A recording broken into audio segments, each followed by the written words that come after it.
साफ आसमान, ठंडी हवा, चहचहाता हुआ माहौल, हंसते खेलते लोग और वुल्फ किंग निकले हैं गली में सैर करने। ये कितना यादगार दृश्य है। दूसरा रहा था रो और तीसरा उससे पूछता है तो फिर इसमें रोने वाली क्या बात है। तो दूसरा चिल्लाकर कहता है कितना समय हो गया हमें इस तरह एक साथ बाहर आए हुए। जब से बॉस अपने जख्म भरने के लिए गए हैं हम कभी बाहर ही नहीं आए। तुम्हें खुश होना चाहिए। पर तीसरे की शक्ल से साफ पता लग रहा था कि उसे कोई खुशी नहीं है। और अचानक से पापा की गोद में सवार पोटैटो निकालता है अपना जरा सा सर बाहर और देखता है दूसरे की तरफ, और दूसरा उसे देखकर बिल्कुल खुश नहीं था और कहता है इस लड़के को इस भावुक यादगार तस्वीर में बिल्कुल नहीं होना चाहिए था। पोटैटो हो जाता है पापा की गोद से पहले के कंधों पर सवार। पहला लेता है निकाल अपना प्यारा सा पपी जैसा दिखने वाला बटुआ और देता है पैसे कॉटन कैंडी वाले को, जिस कॉटन कैंडी को देखकर पहले और पोटैटो के मुंह में लीटर के हिसाब से पानी आ रहा है। पहला कर देता है इशारा कॉटन कैंडी वाले को 3 कॉटन कैंडी के लिए। दूसरा उन्हें देखकर बिल्कुल भी खुश नहीं है। वो चिढ़कर पापा से कहता है हमें इस लड़के को और कितने लंबे समय तक पालना पड़ेगा। पापा दूसरे से पूछते हैं क्या हमारे इलाके में आजकल कुछ चल रहा है, और ये कहते हुए पापा निकाल देते हैं सिगरेट। दूसरा कहता है कुछ खास नहीं, पता नहीं ये परेशान करने वाले लोग कहाँ से आ जाते हैं। इतना कहकर दूसरा निकाल देता है लाइटर और देता है लाइटर को जला और जलाकर करता है पापा के सामने।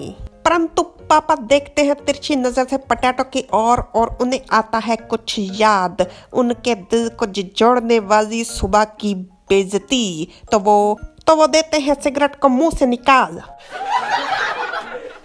मजाक कर रहे हैं, बेइज्जती आजकल लोगों को महसूस कहाँ होती है, ये तो पापा ने पोटैटो के लिए किया। पापा दूसरे के लाइटर को परे करते हुए कहते हैं जब तुम्हें परेशानियों का कारण पता चल जाए तो कारण खत्म कर देना।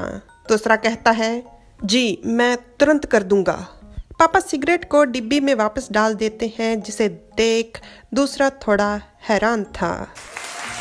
पर पापा के इस सही फैसले पर तालियां तो बनती थी। बॉस मैं अपने साथी भाइयों को हमेशा से यही कहता आ रहा हूँ कि मुखिया के तौर पर आप हमारे गिरोह में जल्द ही वापस आएंगे। अगर आप उन्हें इस समय ये बताएंगे कि आप एक बच्चे को पालने वाले हैं जिसे आपने रास्ते से उठाया है। दूसरे की बात को टोकते हुए पापा कहते हैं पालने वाला हूँ? क्या मेरे जैसे इंसान में कोई काबिलियत है ऐसी कि मैं बच्चा पाल सकूं? जाते हुए पापा दूसरे के कंधे को हल्का सा मुक्का मारते हुए कहते हैं जल्द से जल्द इसके माता पिता को ढूंढो। हमारे साथ इस तरह से ज्यादा समय तक रहना इसके लिए बिल्कुल अच्छी बात नहीं।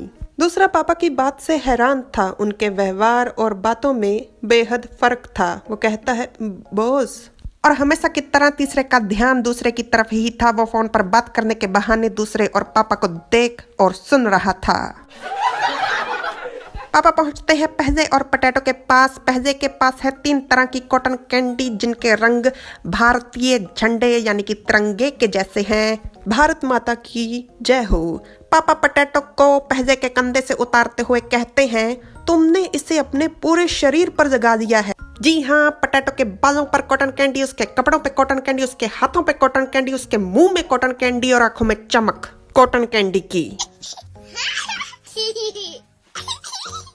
आज की कहानी से हमें यह शिक्षा मिलती है कि जैसा हम चाहते हैं वैसा हो, ऐसा अक्सर जरूरी नहीं, और जो लोग कह रहे हैं वही उनके दिल में भी हो, ऐसा भी अक्सर जरूरी नहीं।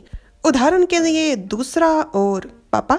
और दूसरी शिक्षा हमें यह मिलती है कि कभी कभी हम किसी दूसरे को देखने में इतना व्यस्त होते हैं कि हमें कौन देख रहा है हमें पता ही नहीं। जो आसमान हमारा है ही नहीं, जिस आसमान तक हम पहुंच ही नहीं सकते, उसके चांद को निहारने से बेहतर है जो जमीन हमारी है उस पर खिले हुए खूबसूरत फूलों को ना खोएं।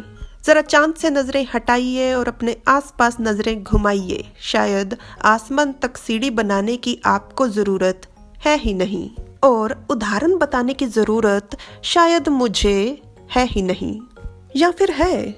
Like, share, subscribe, comment.